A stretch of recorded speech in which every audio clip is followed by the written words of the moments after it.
If reading time with your kid keeps ending in tears, his, yours, or both, I want you to stay with me for the next few minutes because I've been exactly where you are and I found the way out. I'm Laura Beth. I'm a working mom of 3 boys and I am not a teacher, and all 3 of them learned to read before kindergarten. All 3 are in gifted programs now. They're school leaders, great public speakers, and they've got great grades. And I'm going to show you exactly how I did it and how you can too, even if you're not a teacher, even if your schedule is packed, and even if your last 3 reading sessions went sideways.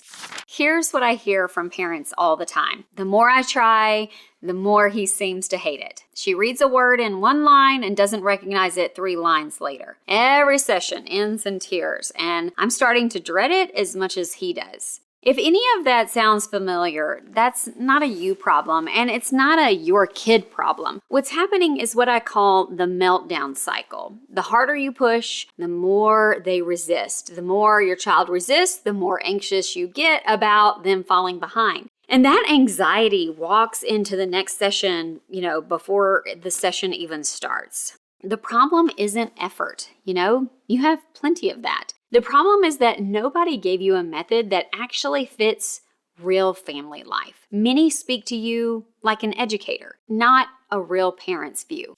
Here's the first thing I want you to take away from this video. Even if you do nothing else, reading readiness is developmental. It's more like potty training than it is like a test. A child reading early is not a sign they're smarter. A child reading slowly is not a sign they're behind for life. The research is actually pretty clear on this. What predicts long-term reading success isn't when they start. It's the foundation that's built at home in the early years. So if you've been carrying guilt about where your child is right now, put it down. It's not helping either of you.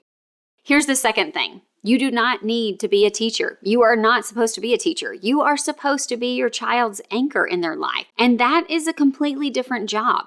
I struggled with reading myself as a child. My teachers were good people. The methods just didn't work for me, and I spent years hiding it. I studied 3 times as hard as everyone else, and I made a decision before I even had kids that my children were not going to start from that place. What I figured out through a lot of trial and error and real-life testing with 3 very different boys is that connection comes before instruction. Always. A child who feels safe with you learns faster from you. That's not soft parenting advice. That's how the brain works. When a child is in fight or flight because they feel pressure or shame, the learning part of their brain essentially goes offline. So the fix isn't more drilling. It's not a better flashcard app. It's not longer sessions. It's 10 consistent minutes a day where the bond is protected first. And then the reading happens inside that safety. That's what changes everything. And I'm not telling you this from theory. I'm telling you this because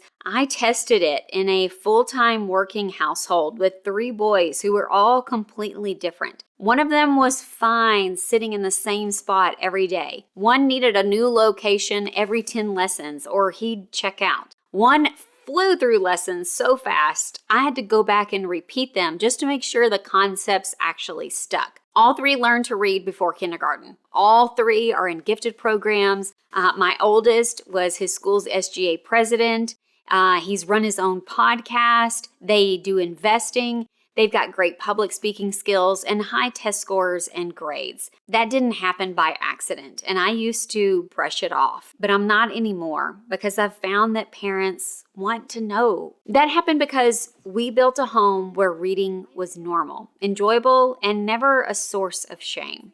Now, if you want to actually start building this at home, I made something for you that will help you take the first step today, not eventually. It's called the Reading Ladder, and it's completely free. One of the biggest things parents tell me is, I just don't know where to start. There are 100 apps, 100 book lists, 100 things people say you should do, and it all just blurs together. I remember that very clearly. The Reading Ladder cuts through all of that. It tells you exactly which books to use and in what order based on where your child actually is right now. Not a generic grade level, not a one-size-fits-all list. It's the first thing I give every parent I work with because When you know what to do next, the overwhelm drops immediately. You stop second guessing and you start building. The link to grab it is in the description below. It takes about 30 seconds to get it, and you can use it tonight. Now, the parents who get the best results with their kids are not the ones who do the most. They're the ones who do the right thing consistently, and they start before they feel ready. You showed up to watch this video. That already tells me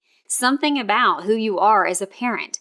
So grab that reading ladder, take one step, and let that be enough for today. If this was helpful, subscribe. I put out videos regularly for parents who want to raise readers without losing their minds in the process. And I'll see you in the next one.